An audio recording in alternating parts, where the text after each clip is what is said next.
starring George Burns and Gracie Alice.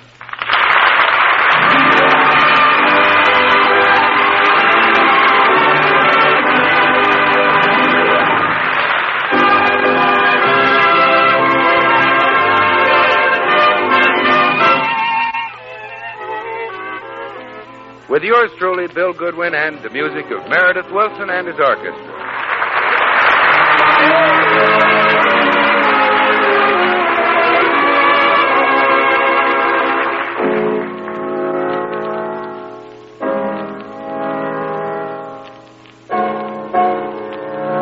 Here's Meredith Willson with his chiffon arrangement of If I Loved You.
As we look in at the Burns home today, we find George and Gracie discussing the problems of their next-door neighbor, Meredith Willson.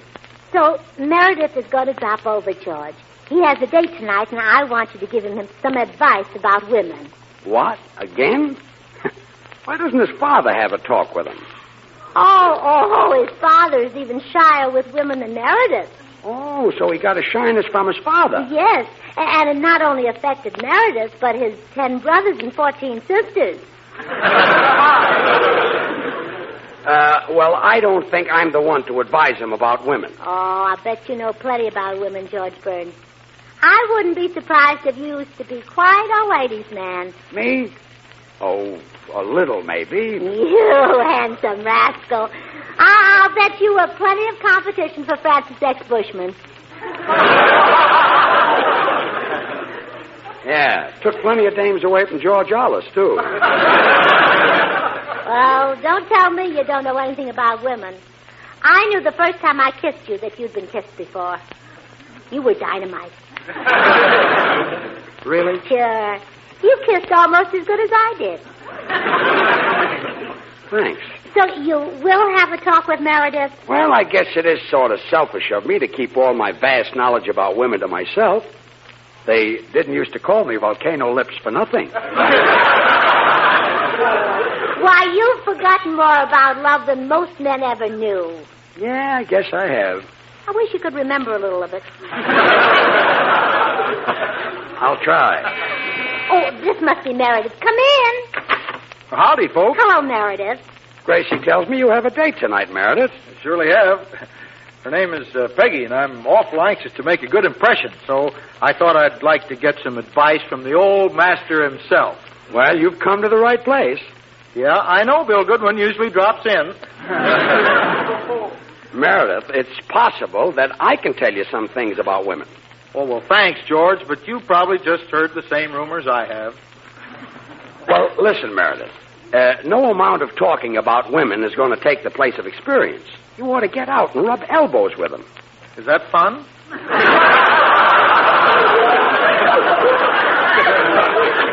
It's keen.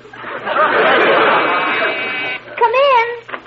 Hi, folks. Oh, hello, Bill. Hi, Bill. Hello, Master. Hi, Meredith. Say, Bill, I've got a date with a girl tonight, and I wish you'd please give me some Now, advice. some other time, please, Meredith. I've got a big problem of my own right now. But, Bill, Meredith, I'm sorry. I've got something on my mind right now beside women. See him later, Meredith, when he's thinking normally again.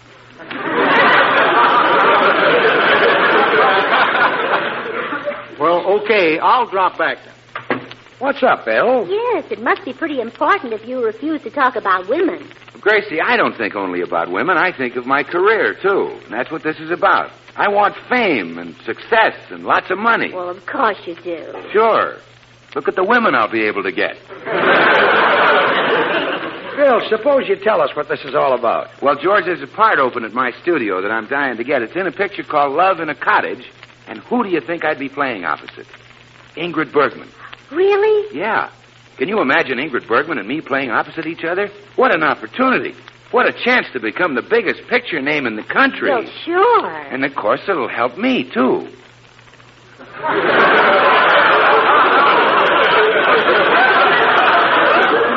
He's murder, isn't he? Well, Bill, what's the matter? Can't you get the part? Well, I don't know, Gracie. You see, the producer, Mr. Sherwood, is one of these guys who believes in realism. The part is a married man, and he feels only a married man could play it. Well, there's only one answer, Bill. Get married. Well, sure, pick out one of the girls you're engaged to and surprise her. No, I thought of a better way, Gracie. I told the producer that I was married, that I already have a wife. What? Well, yeah, I've even invited him to dinner tonight, so now I gotta produce a wife. You don't know where I could borrow one, do you? Well, no, I'm afraid I... come in. Good afternoon, Mrs. Burns. Here's your mail. Oh, thank you, Mr. Postman. Did I interrupt a family conference? Oh, no. We're trying to help Mr. Goodwin. He wants to borrow somebody's wife. Oh, but Mr. Goodwin's is sort of a wolf. If he borrowed a wife, he might keep her. No, I wouldn't. Darn it, I was going to lend you mine. No, thanks, Mr. Postman.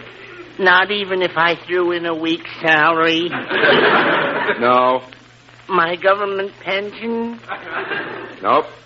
No matter what shape she's returned in, I won't ask for a refund.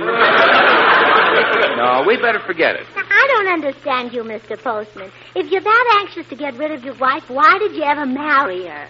Oh, I was young, and it was spring. The hollyhocks were blooming, and the chickadees were singing. Oh, I see. Since then, I've been arrested 12 times for pulling up hollyhocks and throwing them at chickadees. Well, Mr. Postman, I'd like to oblige, but you know how it is. Yes, I know. I'm stuck with my mailbag and that female, too. Well, goodbye. Remember, keep smiling.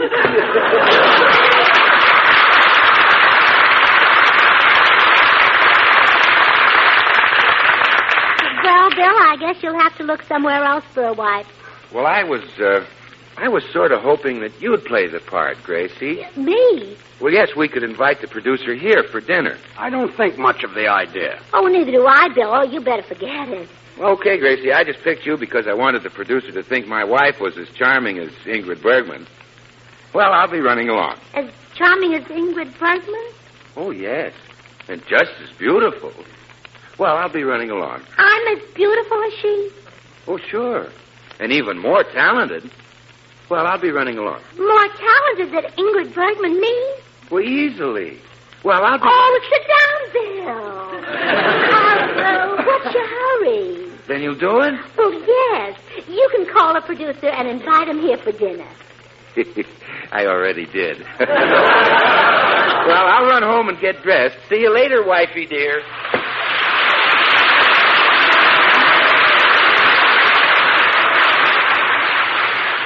Meredith Wilson and his chiffon arrangement of that top tune, Till the End of Time.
Be done. You let Bill flatter you into it. Imagine going for that line of hooey. Well, Anyone who falls for flattery is a dope. Besides, what'll I do while Bill is your husband? Hide in the attic? Well, no. You can be our butler. Butler? Nothing doing. Oh, all right, dear. I just wanted to show Bill that you're a finer actor than Charles Lawton, that's all, but forget it. Me? Finer than Lawton? Oh, yes, and much more convincing, but that's all right, forget it. More convincing? I am? Well, of course. No one could play an English butler like you could, but forget it. Don't try to talk me out of this part. Blimey, Governor, the bloomin' dinner is served. Shall I pass the tomatoes? Oh, then you'll do it? Quite, old bean. Frightfully amusing and all that sort of rot. Oh, you're cute.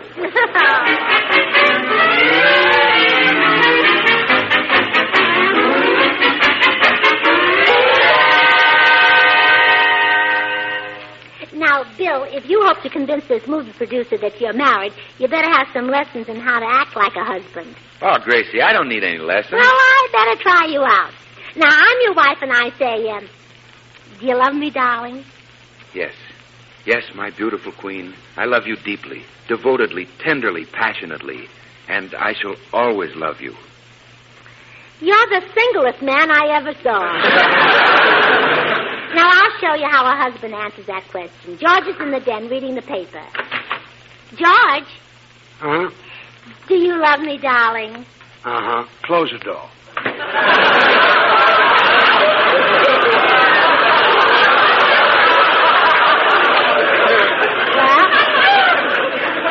See what I mean? Gee, the little man's a ball of fire, isn't he? Are all husbands like that? Oh, no, not right away. The first year, they sit across the breakfast table and tell you how beautiful you are. That lasts until the first anniversary. Oh, I see. I think that's why they call it the paper anniversary. From then on, they'd rather read the paper. Say, what time is the producer coming to dinner? Well, Mr. Sherwood will be here at 7:30, George, which means you'd better hurry and teach Bill how to act like a husband. Well, it's very simple, Bill. Now go outside and come in like you're a husband coming to dinner. Okay. Darling. Dearest. Here's a big hug and kiss from your loving husband. We better run through that again. Here's a big hug and kiss from your loving husband. Once more. Gracie, I don't like this. How do you know? You've never tried it. Never mind. Get on with the singing. And, Bill, try to remember that you're a tired, hungry husband coming home after a hard day's work. Don't be so agreeable. Oh, okay. What do we got for dinner, wife? Oh, we're having the most wonderful dinner, dear. First, there's caviar. Now you're working. Then, turtle soup. Then pheasant under glass. Then crepe Suzette.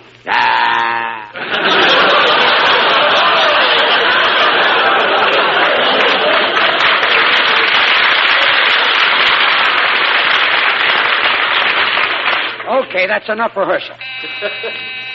Come in. I've been waiting in a little old car for an hour now, Dimples, honey. Dimples, honey. Well, that's me. I'm sorry, baby. Folks, I'd like you to meet the one and only girl, the girl I really love. Miss, what's your name again, kid? Cynthia Lou Culpepper. Oh, that's right. Glad to meet you, Cynthia Lou. Oh, the pleasure's mine, sir. I've always wanted to meet Bill's father. And this charming lady must be Bill's sister. Oh, no. I'm his wife. His wife? Well, just temporarily. You see, I was George's wife until Bill came in. And now I'm Bill's wife this evening. But tomorrow I'll be George's wife again, and Ingrid Bergman will be Bill's wife. But when they finish Love in the Cottage, maybe you'll be his wife. Just remember, this is Hollywood. Well, it certainly is living up to its reputation. I'll see you later, Mr. Dimples Goodwin. Wait, Cynthia Lou. Unhand me, you Yankee. Holy smoke, now I am in trouble. What a mess. Oh, gee, I'm glad you're still here, Bill. Will you give me some advice now, will you, Bill? Please, Now, Bill, later, will you? Bill, please? Later, Meredith, later. I'm Well, busy. Bill, just tell me the first thing I should say to Peggy tonight. Oh, go jump in the lake. Gee, why couldn't I have thought of that?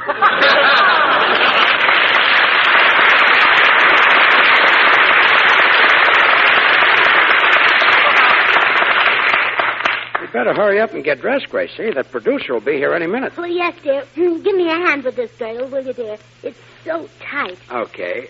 Oh, one more pull. There. Oh, darling, it makes you look wonderful. Well, I knew it was the only way I'd ever get those tuxedo pants to fit me. Haven't worn them for 10 years. Oh, how about it? Can you get them fastened? Nope. They don't quite reach. Well, here, I'll help you. Pull in your tummy. Okay. No, pull in your chest. Okay. No, pull in your tummy. Okay. No. Why don't you make up your mind? Well, I can't tell which is which.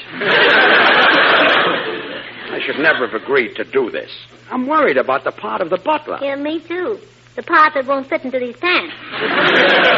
Now, take a deep breath, dear. Let's try it again. There, I got it. But for heaven's sakes, George, whatever you do, don't bend over. Don't worry.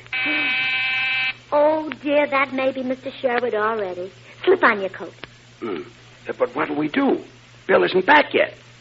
Oh, that's perfectly right.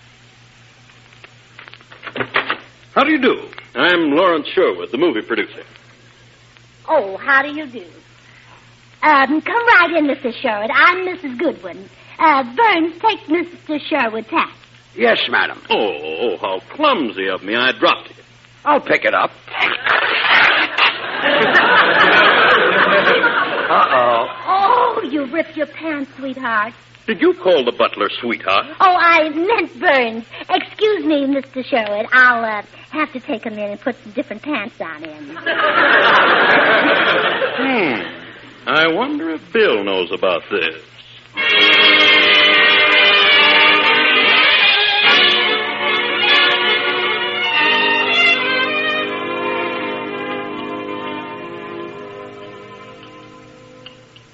Well, that was a delightful dinner, Mrs. Goodwin. Mrs. Good...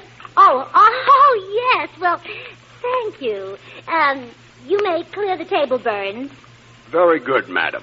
Hubby, dear, take Mr. Sherwood into the living room, and I'll have Vern serve the coffee in there. All right, lovey-dove. It's a charming place, yeah. Well, George, the dinner went off without a hitch. Now, bring in the coffee and some brandy, too, into the living room. Now, wait a minute. I've only got one bottle of brandy, and I've been saving it for 10 years. Bring it in, dear. But we never serve brandy after dinner. Maybe you Burnses don't, but we good ones know how to live.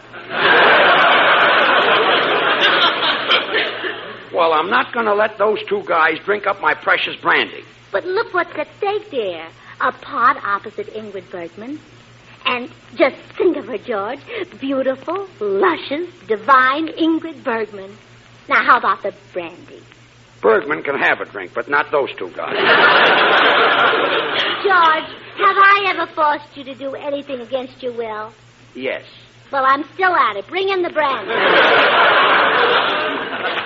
Yes, and I'm really settled down. Yes, sir, Mr. Sherwood, there's nothing like being a family man. Oh, you're right, Bill. And if I may say so, you've a mighty pretty young wife. Well, of course you may say so, Mr. Sherwood. After all, you're a guest. Thank you. But I'm not really as young as I look. I'm way over 20. Really? Oh, yes. Weeks and weeks. Burns, we're waiting. The brandy, madam. Well, don't just stand there, Burns. Offer some to Mr. Sherwood. Yes, madam. You wouldn't want any of this brandy, would you, Mr. Sherwood? Why, I wouldn't mind a little. I wouldn't take too much. It's lousy. Why, Burns, you let Mr. Sherwood have some of that brandy. Certainly, and take all you want, Mr. Sherwood. There's nothing cheap about us Goodwins. Hand Mr. Sherwood the bottle, Burns. Yes, sir.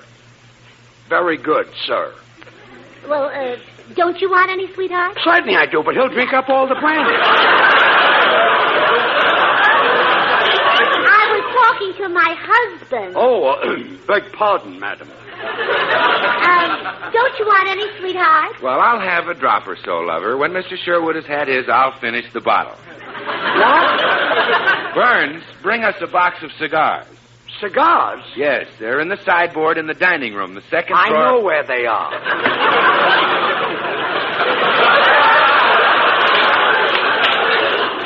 Rather odd sort of fellow, that Butler. Well, yes, isn't he, though? I notice you and he keep referring to each other as sweetheart. Oh, that. Oh, well, you know what you have to do to keep health these days.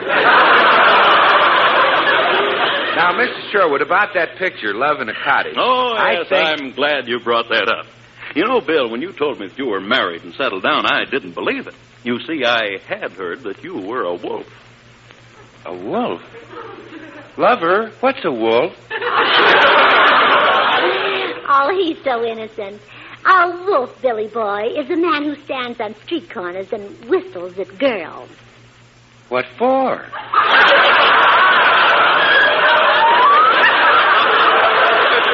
Well, darling, so they'll get in his car and he can hug them and kiss them.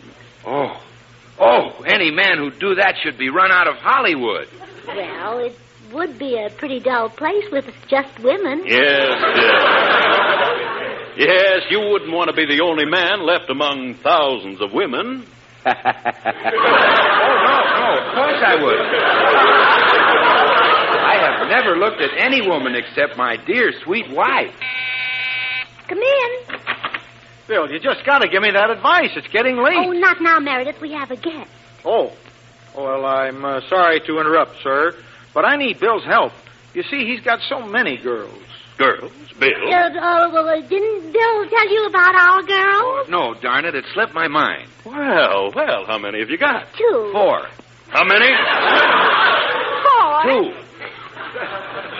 Well, just don't let him kid you. Now, Bill's got a whole lot more than that. Really? And how old are they? Well, most of them are around 18. 18? Mrs. Goodwin, you just said that you were barely over 20. How could you have daughters 18?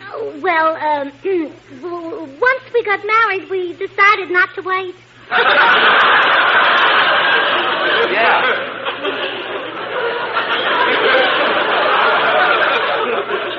Yeah. I don't exactly know what's going on here, but I just came to get some advice from the biggest wolf in Hollywood. And just who is that? Cigars? There he stands. Burns the homewrecker. Huh? Mr. Wilson wants some advice from you, Burns. But take him out of here, you lady killer. I don't want my husband to hear that kind of talk. But you... Quickly, Burns. Take him out. I don't want my ears soiled. Okay. That Butler is such a wolf. Yeah. So now you understand what Mr. Wilson was talking about. All but one thing. Those grown daughters. Oh, well, they're not really grown. One's 2 and the other's 3. But Mr. Wilson said there were 18. Oh, well, they're a little large for their age. Where are they now? I'd like to see them. Well, we have them in boarding school. Yes. We feel that every child should learn how to board. Yeah. Well, 2 children. You really are settled down, aren't you, Bill? Oh, you bet, Mr. Sherwood. Now, about that picture, Love in a Cottage. Oh, yes, I'm glad you mentioned it. Now that I see you're really happily married, I think that... Come in. Now, looky here. Poor little old me has been kicked around. All poor little old me can stand. Uh-oh, poor little old us. I demand that Dimples marry me right away. Dimples? Who's Dimples? Cigars? Well, really, Burns, this is too much. Huh? You take this girl right out and marry her. Marry her? Now, see here. Get going, Dimples. Okay. Oh, what a mess. Does this sort of thing happen often? Oh, constantly. Why, Burns is responsible for half the women on Mr. Anthony's program. Yes. Really, dear, you must fire that awful chaser. He may lead me astray. Now, about the lead in your picture, Mr. Sherwood. No, it's all settled, Bill. I found the perfect leading man. Oh, good. And, who is he, Mr. Sherwood? Cigars? There he stands, Burns the butler. Huh? But I thought I'd get the lead in Love in a Cottage. That's what I've been trying to tell you, Bill. Huh? We're not making Love in a Cottage. Instead, we're doing a picture called On the Prowl, the story of a wolf. And Burns is just the type. Oh, no. I'm going to be in pictures? You'll be the new Van Johnson, the heartthrob of every American woman. You mean he'll be making a movie star salary from now on? Until he's too old to walk before a camera. Oh, George, what a wonderful year we have ahead of us. Would you like